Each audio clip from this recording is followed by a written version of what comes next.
วนมีชะตากรรมเดียวกัน เวลาที่โลกคับขันตกอยู่ในสงครามโควิด เศรษฐกิจผู้ประกอบการล้มละลายพานักงานกรรมกรตกงาน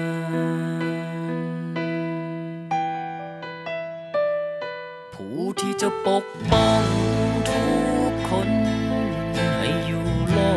ดปลอดภัยคือหมดงานกรรมบาลแห่งสาธารขอส่งแห่งใจให้ท่านหมอและพยาบาลรวมถึงทหารตำรวจผู้ปกป้องปวงชนให้หลุดพ้นจากปัญหา